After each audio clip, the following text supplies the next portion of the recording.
My name is Madison Carter, and last Friday, I sat at the far end of my aunt's dining table, smiling politely as my sister turned me into the punchline. Again. Brooke raised her wineglass and said, "I assume you're still doing whatever it is you do from your couch." She grinned like it was harmless, like it was funny. Everyone laughed. My uncle chuckled through his mashed potatoes. My mother gave that tight-lipped, practiced smile she always does when Brooke says something clever. Even the waiter, caught mid-pour, smirked like he was in on the joke. I didn't laugh. I didn't correct her either.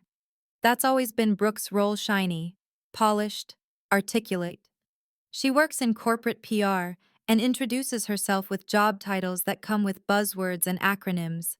She's the daughter with a 5-year plan, a retirement account, and a wardrobe organized by color.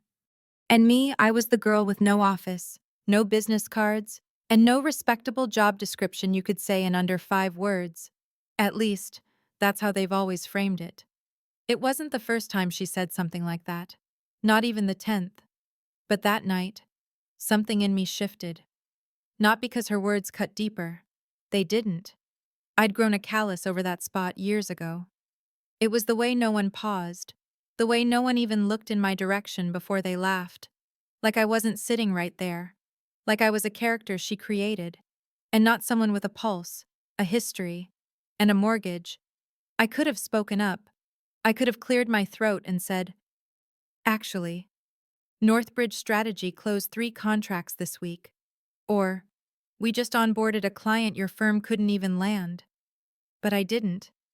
Not because I was afraid, but because I finally understood something. They weren't laughing at my work. They were laughing at what they refused to understand. The tablecloth was ivory. The wine was overpriced. The silverware was heavier than it needed to be. Everything about that dinner was curated, composed, performative. And yet, in the middle of all that polish, I saw clearly what had been true for years. My value didn't depend on that room, or their laughter, or whether Brooke thought my work was real. I used to think silence made me weak. Not correcting her meant I was letting her win. But that night, my silence felt deliberate, sharp, steady, quiet like a loaded camera.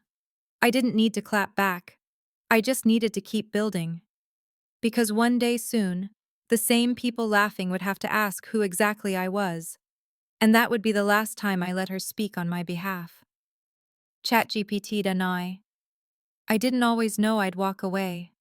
But I remember the exact moment I realized I couldn't stay. It was a Tuesday morning in downtown Seattle, gray light leaking through the blinds of an office I hadn't decorated in over a year. I was sitting in front of a campaign brief for an energy drink I didn't believe in, trying to craft a slogan that made it sound revolutionary. I stared at the same line, "Awaken your inner edge," until the words lost meaning. Somewhere between the second and third round of revisions, I asked myself a question I couldn't unask. Is this it? Is this really where my life is going? It wasn't burnout that pushed me. Not entirely. It was something quieter. A kind of hollowing. I felt like I was slowly fading out of my own story, trading pieces of myself for a paycheck and applause I didn't even want. I had everything that was supposed to mean something: health insurance, a steady title, a company badge with my name printed in Helvetica. But I couldn't remember the last time I felt proud walking into that building. So, I quit.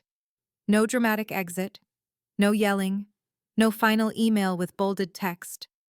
I just turned in my access card, cleared out the bottom drawer of my desk, and walked out carrying nothing but a tote bag and a knot of fear I didn't yet know how to untangle. I ordered Thai takeout on the way home, panang curry and spring rolls. I sat on the floor of my apartment, still in my blazer, eating from the container like it was a ritual. I didn't cry. I didn't celebrate. I just exhaled. For the first time in years, the silence didn't feel like failure. It felt like space. The next morning, I didn't set an alarm. I woke up when the sunlight hit my face through the cracked blinds. I made coffee without checking Slack. I read a book without highlighting for client insights. And somewhere between chapters, I realized I don't miss it. Of course, the fear came creeping in by day 3. What now? What next? Who am I if I'm not Madison from branding? I didn't have a master plan. I didn't even have a business idea, but I had skills. I knew how to shape a message, how to help a brand say something real. And I knew, deep in my bones, I couldn't go back to selling noise for a company that saw people as metrics. So I started small. I rewrote a friend's LinkedIn bio, helped someone optimize their Shopify homepage, audited an Instagram account for a boutique I used to pass on the way to work. It wasn't glamorous. I was working from my kitchen table, in sweatpants, pitching services through DMs and cold emails. But it was real. For the first time, I could hear my own voice in the work. There were no colleagues applauding at Monday meetings, no client luncheons with overpriced lattes and vague compliments, just me and a handful of strangers trying to build something they believed in. And I liked it. I liked the rawness of it, the honesty. There was no room for pretending, no scripts, just clarity. I didn't call it a company yet. I didn't call myself a founder, but I kept showing up, day after day, client after client, quietly rebuilding something I hadn't had in years, trust in myself. Brooke never asked why I left. No one really did. They just assumed I cracked, that I couldn't keep up with the pace, the pressure, and maybe that was true. But what they didn't see was this. I didn't leave because I couldn't handle the job. I left because I couldn't stand wasting my life on something that didn't see me. That was the difference. I wasn't running away. I was walking towards something I hadn't fully defined yet, but I knew it was mine. And for the first time, that was enough. I didn't start with a plan. I started with an inbox. One message led to another, someone who needed help writing a professional bio. A college friend who was trying to sell handmade candles but didn't know how to position them.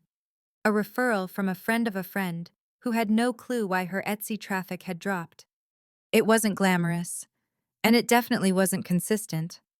But for the first time, the work felt like it mattered. I wasn't chasing campaigns anymore. I wasn't trying to impress middle managers with performance decks and abstract KPIs. I was listening to real people, often in real trouble, who just needed clarity, not marketing fluff, not buzzwords, just someone who could help them say what they actually meant, and say it well. At first, I worked from my dining table. No office, no team, no branded invoices or mission statements. Just me, my laptop, and a growing spreadsheet of names, notes, and tasks.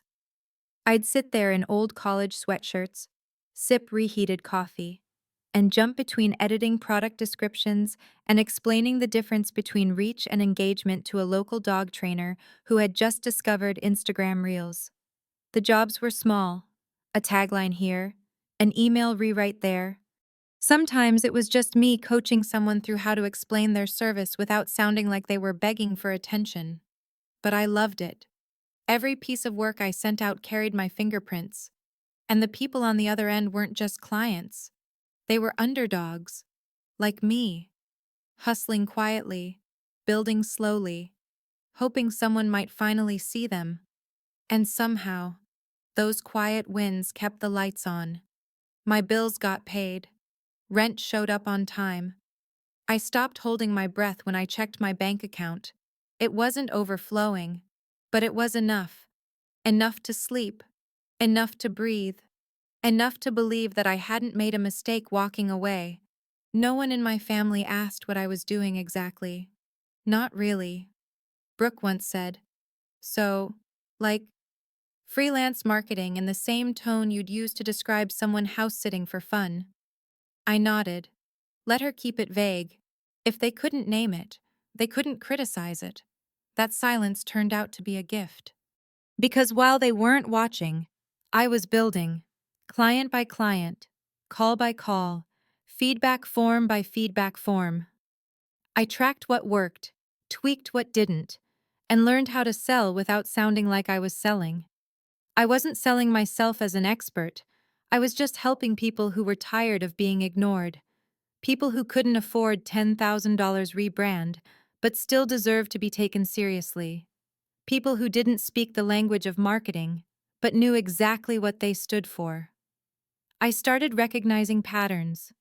The same problems, the same frustrations, are showing up across industries. Whether it was a single mom running a food prep service or a retired veteran launching a woodworking site, they all wanted the same thing: to be heard, to be respected, to not feel like a joke just because they weren't big yet. So I stopped trying to sound big, too. No agency buzz, no polished elevator pitch, just clear, honest work for people who valued results over reputation. I didn't have a title, but I had trust. And that turned out to be the best currency of all. Some nights, I'd look around my apartment and wonder how I ended up here, piecing together a career out of PDF guides and midnight Zoom calls. But then I'd reread a thank you email, or see a client land their first five-figure contract, or get tagged in a post from someone who finally felt confident pitching their own story, and I'd remember, I didn't need everyone to understand what I was doing, I just needed the right people to feel it. It didn't happen overnight, but 2 years after I walked away from agency life, something real had taken shape. What began as a solo hustle from my dining table slowly grew into a living, breathing team. There wasn't a ribbon-cutting ceremony, no funding round, no headline in a tech newsletter, just a name quietly typed into a state business registration form: Northbridge Strategy. It felt both too big and too small at the same time. Too big because I'd never thought of myself as someone who founded anything. Too small because the work had already been happening, client by client, quietly, consistently. But giving it a name made it feel rooted. It turned what I was doing into something that could stand on its own. Northbridge wasn't flashy. We didn't have a glossy office downtown or branded mugs with sleek fonts. What we had was clarity. And people who cared. I built it with freelancers I trusted, folks I'd met through client referrals and late-night email threads, designers, writers, analysts spread across time zones, but aligned in purpose. No politics, no posturing, just people who wanted to build better things with better words. We specialized in the kinds of businesses most agencies overlooked: the non-traditional ones, the underfunded, bootstrapped, too small for a boardroom, brands that didn't speak in buzzwords but had grit in their bones. We didn't chase market share. We helped a bilingual doula collective refine their messaging. We supported a second chance bakery run by formerly incarcerated women. We restructured the donation funnel for a youth mentorship nonprofit that had been losing support simply because its homepage was confusing.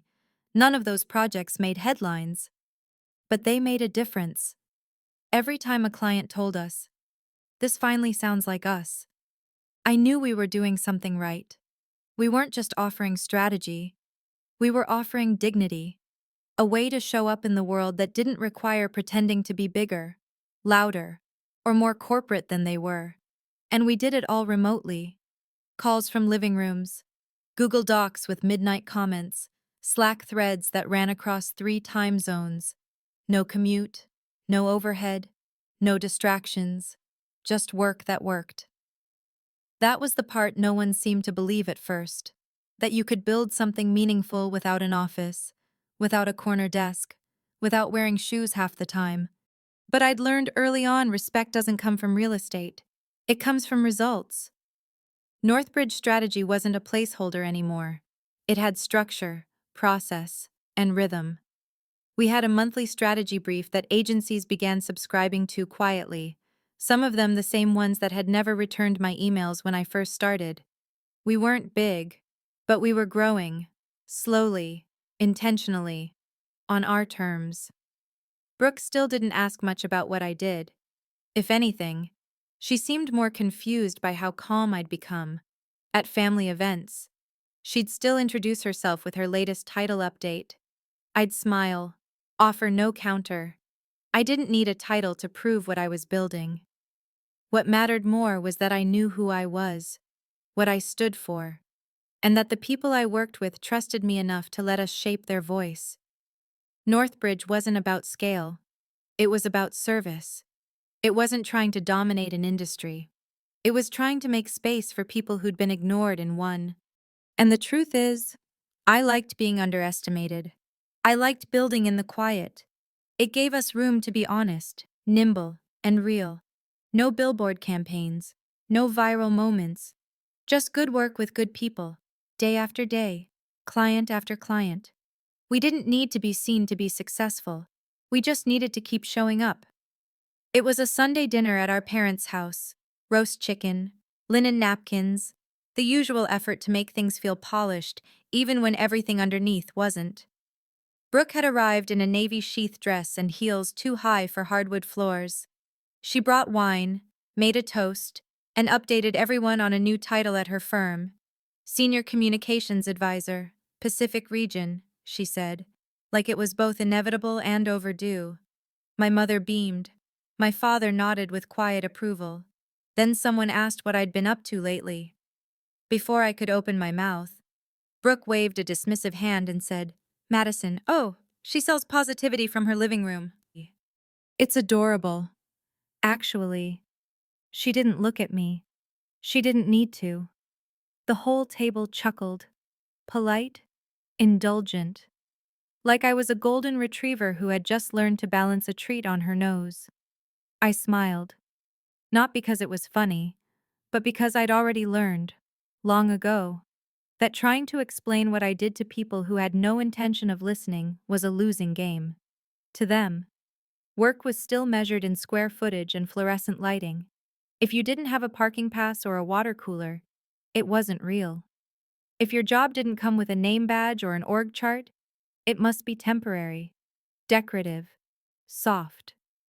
I passed the bread basket and changed the subject. Later, as we cleared plates, my mother leaned in close. Sweetheart, I know you're creative and all, but I spoke with Diane. Her husband's firm is hiring. A real office. Great benefits. You'd be great at something steady. She smiled like she was helping, like she was giving me a way back to something I'd outgrown years ago. I didn't say it then, didn't have the heart, but the firm she was referring to had just submitted an inquiry to Northbridge Strategy the week prior. They wanted a full audit of their outreach campaigns. Their metrics were slipping, and they didn't understand why. The proposal was already drafted, waiting for their signature. But I didn't mention it. Not because I wasn't proud, but because I knew it wouldn't land. They weren't ready to believe that someone without a briefcase could still be taken seriously. They weren't ready to believe that I wasn't waiting for a lifeline, that I had already built my own. Brooke kept talking. Something about new client portfolios and an upcoming PR mixer she was helping organize. I listened, nodded, and refilled my water. She glanced over once or twice, maybe expecting me to ask for an invite or react to the subtle digs layered into her tone. But I stayed still. The truth is, her words didn't sting the way they used to. Not anymore.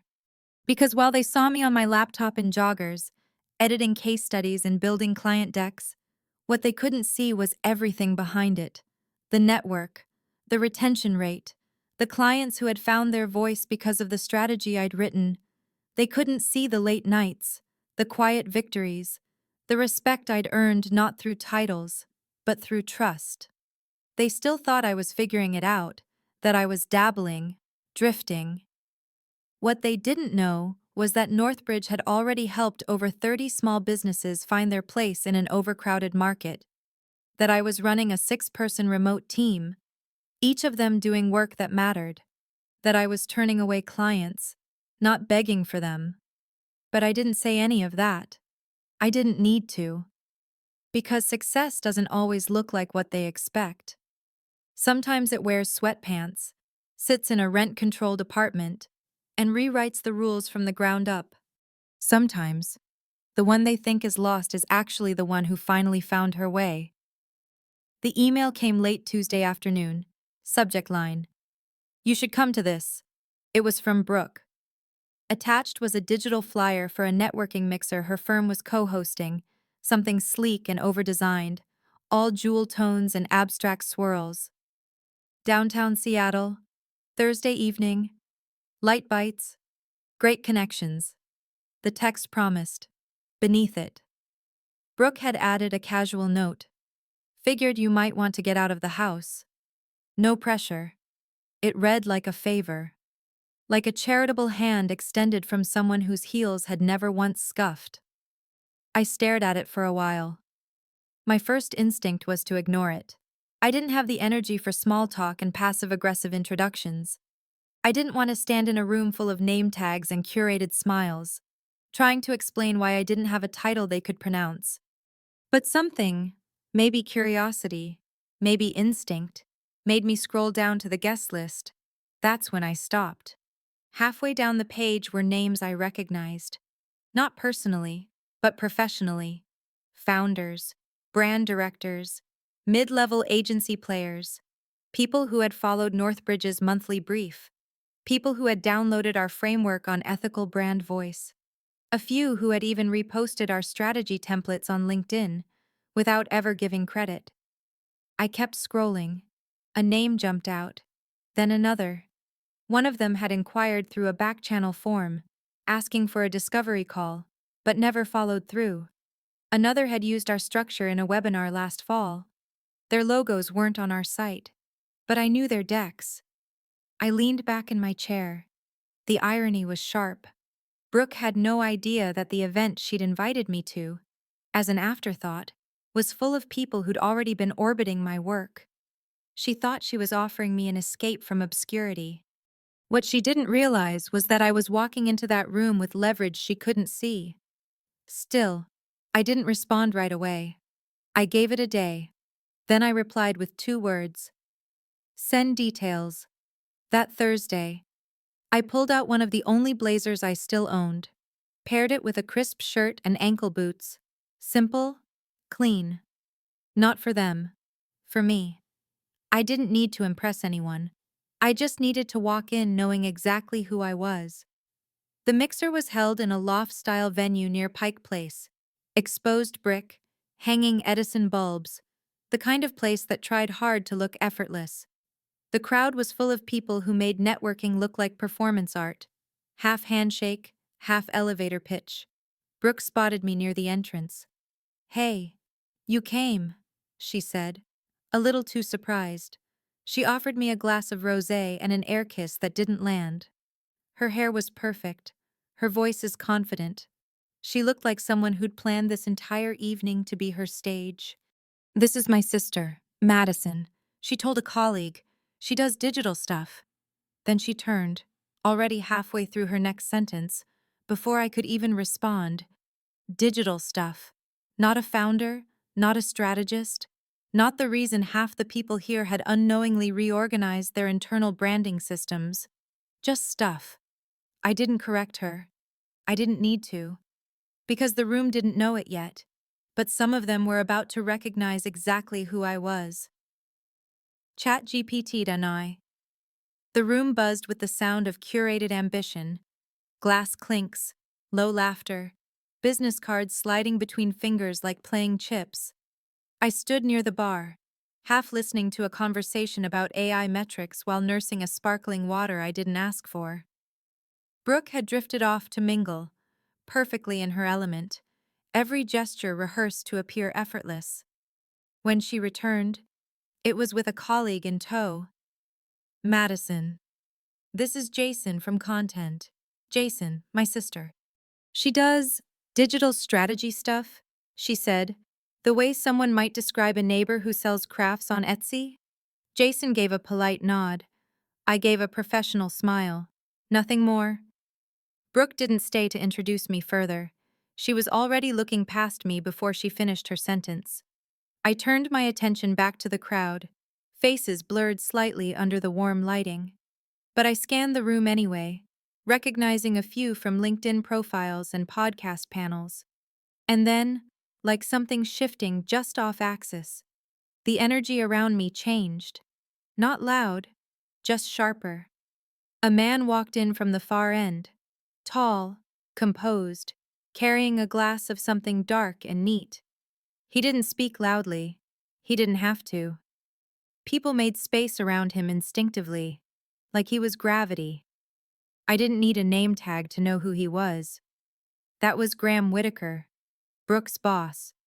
The one she'd mentioned over countless family dinners in tones reserved for people who could change your entire career with one sentence. She'd been chasing his approval for years. I didn't expect him to notice me. But then, without warning, he changed direction, cutting across the room toward where I stood. I saw Brooke spot him. Her posture straightened, smile widened in real time. She turned, ready to greet him. But Graham didn't stop at her. He stopped in front of me. "Madison Carter," he asked, extending his hand.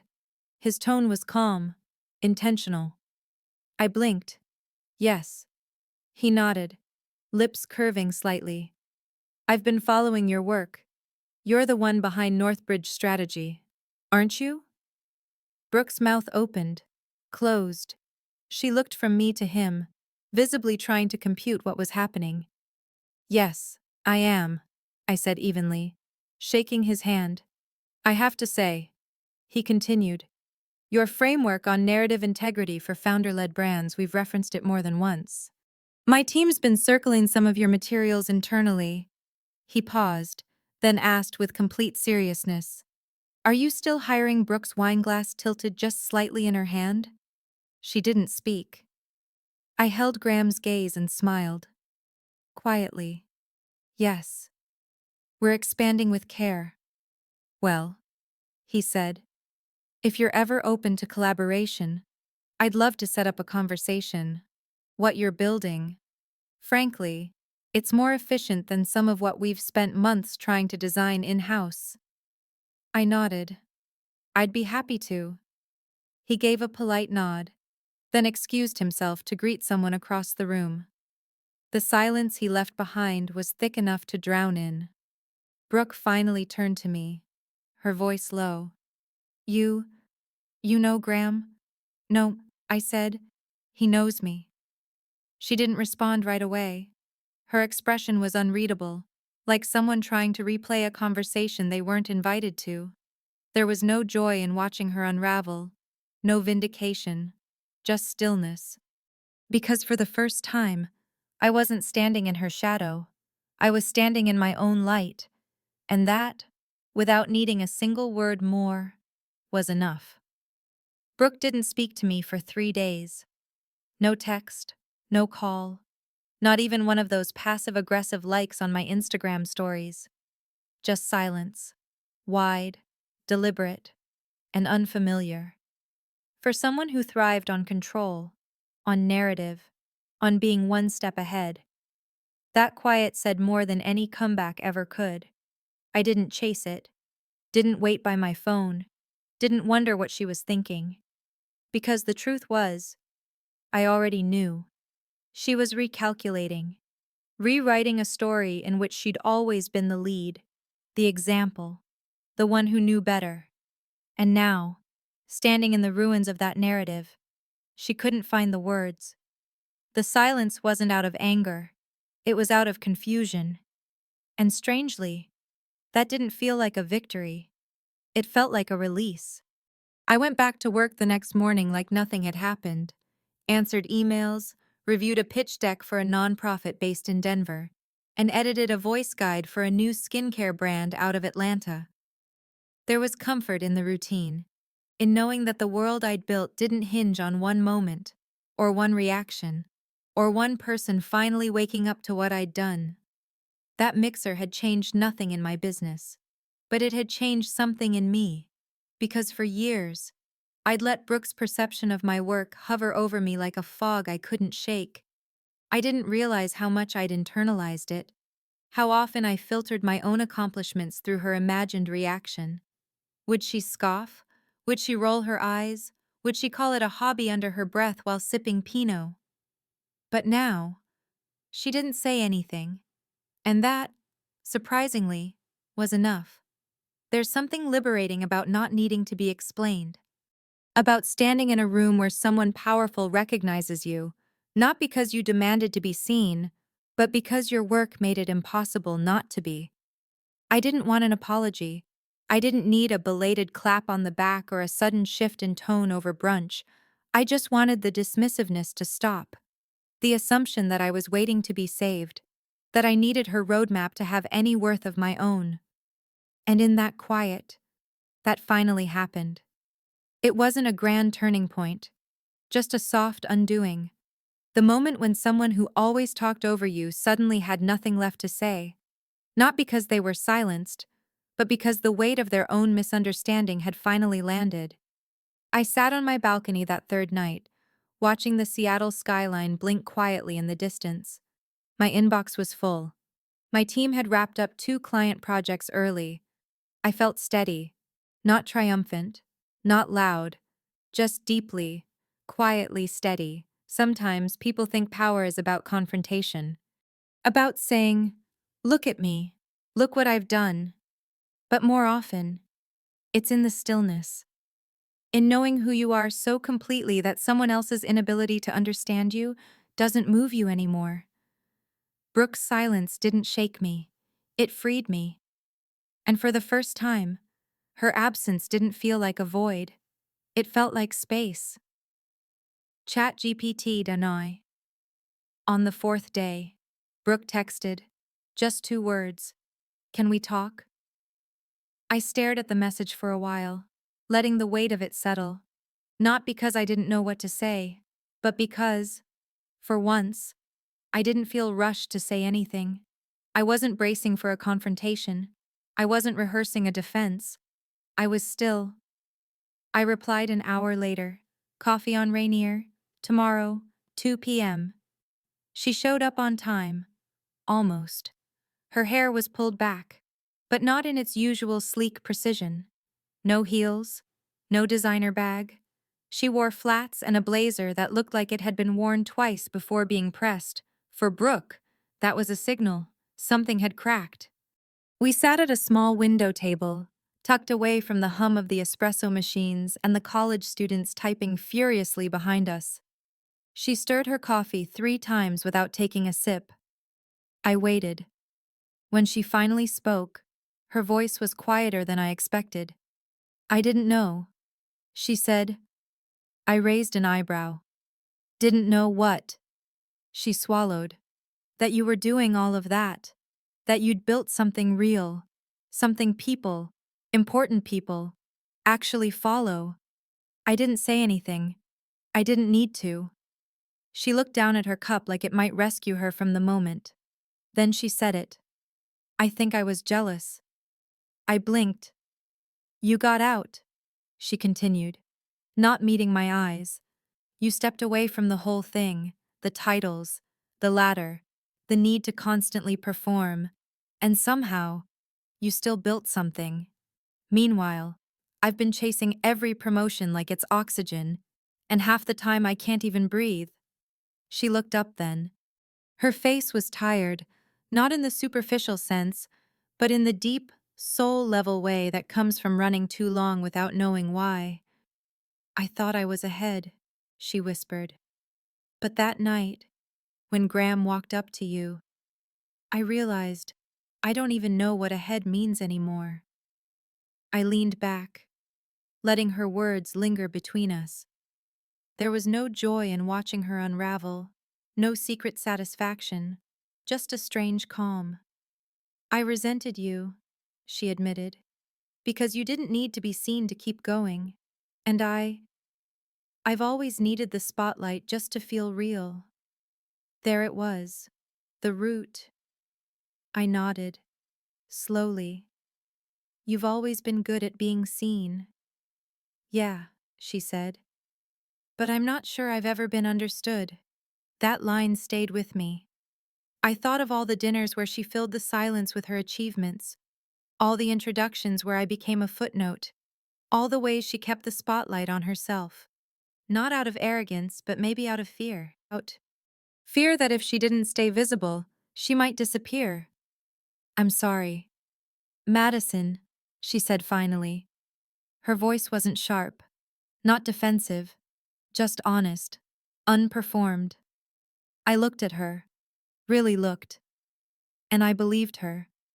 I appreciate that, I said. Then I added, gently, but I'm not waiting for an apology. That's not what this is. She looked surprised. I was angry. I continued, years ago, but I let it go when I realized your opinion didn't define my reality. I didn't build Northbridge to prove anything to you. I built it because I wanted to believe in what I was doing. And I do. She nodded. Slowly. You're happy. I'm steady, I said. Which, for me, is better. She smiled, faintly. Maybe I could learn from that. Maybe, I replied. But that's on you. We sat in silence, and for the first time in years, it wasn't tense. It wasn't awkward. It was level, equal. Not because we had fixed everything, but because I no longer needed her to. The email arrived this following week. Subject line: Let's talk potential collaboration. It was from Graham Whitaker. I opened it slowly, half expecting formality, corporate jargon, some kind of polite follow-up to smooth over the surprise of that night. But it wasn't that. It was thoughtful, direct, and unmistakably genuine.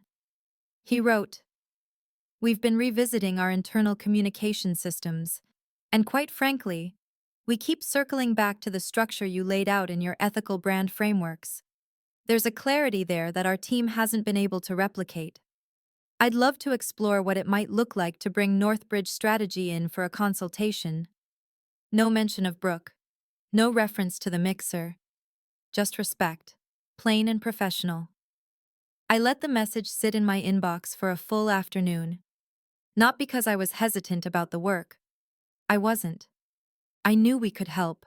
Knew my team had the tools, the experience, the perspective. I'd built Northbridge for exactly this kind of client. The kind that wanted depth, not just polish, strategy, not just spin. But before I responded, I had to ask myself one honest question. Was I saying yes because I believed in the work, or because part of me still wanted to prove something to Brooke? That was the quiet line I refused to cross. I'd worked too hard, let go of too much, to let old wounds sneak into new wins. I wouldn't let ego drive me where purpose had always led. So I took a walk, down Rainier, past the coffee shop where Brooke had sat across from me just days before, past the bookstore I used to spend Saturdays in when I was still figuring things out. The air was cool, sharp with early spring. Seattle held that kind of quiet that doesn't rush you, but doesn't wait either. And somewhere between the fourth and fifth block, I knew my answer. This wasn't about Brooke. It never really had been. This was about alignment. About working with people who valued substance over spotlight. Graham had recognized something in Northbridge, not because I asked him to, but because the work spoke loud enough on its own. That mattered. So I walked home, opened my laptop, and wrote back, "Hi Graham. Thank you for your thoughtful note. I'd be happy to explore what this might look like. Let's set up a discovery call to align on goals and scope. I look forward to the conversation." Warmly. Madison. Simple. Measured. On purpose. We scheduled the call for that Friday. I didn't tell Brooke. Not out of secrecy, not out of spite, but because, for the first time, I wasn't thinking about how she'd react. This wasn't about rewriting our past. This was about continuing my future. One email, one strategy, one clear choice at a time. And that choice, now, was mine alone to make. The call with Graham was straightforward. No fluff, no posturing. He came prepared with questions, a clear understanding of what his team was struggling with, and genuine curiosity about how Northbridge might approach it differently. For 40 minutes, we talked scope, vision, and gaps. He didn't talk down. He didn't test my authority. He didn't circle around my resume like he was trying to decode credibility. He simply treated me like a peer, someone with answers, with perspective, with value. When the call ended, I named my rate, one I would have hesitated to say aloud 5 years ago. He didn't blink. By the end of the week, we had a signed contract. Just like that. No chasing, no explaining, no compromise on the parts of me I used to shrink to fit other people's comfort. It felt clean. The agreement came through in a tidy PDF, logo stamped, my name beside his, our scopes aligned. There was no need for a ceremony. The signature said it all. I forwarded it to my operations lead, scheduled a kickoff meeting with my team, and then, quietly, got back to work. 2 days later, Brooke found out. I hadn't told her. But corporate systems love their email chains. Somehow, somewhere, she saw my name in a thread she wasn't expecting. The subject line was simple: Northbridge Strategy. Phase 1. Integration. She didn't call. She didn't ask questions. She just sent one text. Proud of you. I read it once. Then again, there was no sarcasm in it. No condescension. Just 3 words I'd spent years hoping to hear. Back when they would have meant everything. Now, they felt nice, but not necessary. I didn't reply right away. I didn't screenshot it or save it, or show it to anyone. I didn't need to, because that text wasn't proof of anything. It wasn't a turning point. It was just a sentence that floated into a life already full. For the first time, I wasn't waiting for recognition. I wasn't hoping someone in my family would validate what I'd built. I already had the only validation that mattered, the one I gave myself. The work spoke. The contract was confirmed. My voice, my name, my strategy. None of it required a signature from Brooke, or my mother, or anyone else who used to measure success by how big the building was, or how formal the title sounded. What I had was quiet confidence, and I had earned it.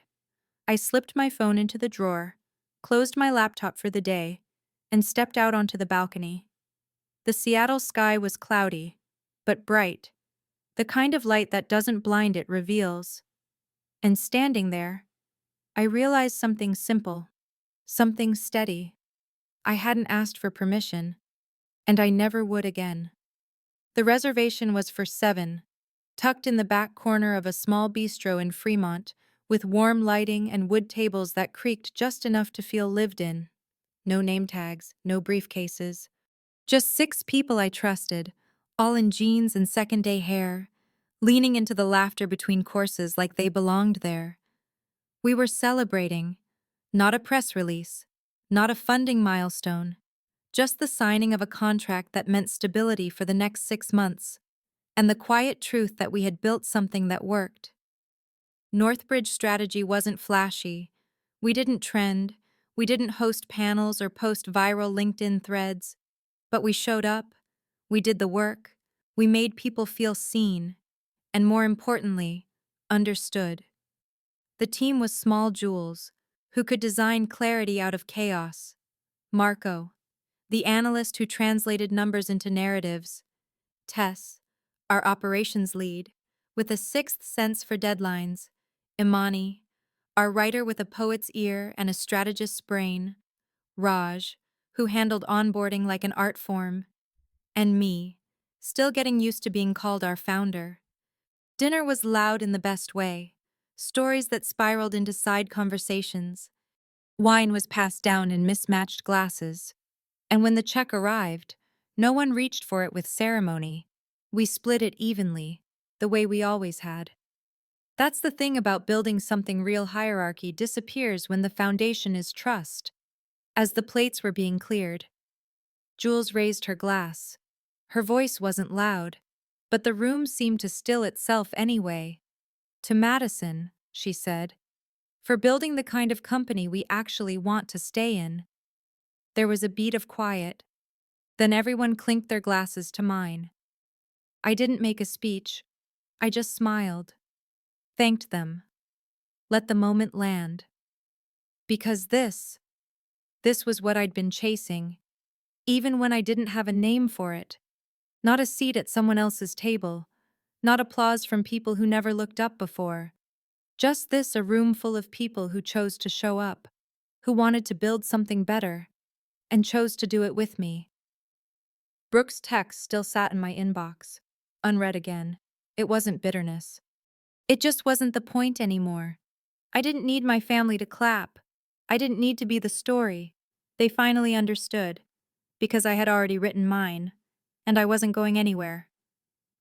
Have you ever found your version of that quiet corner, a place where you didn't need to be explained, just respected?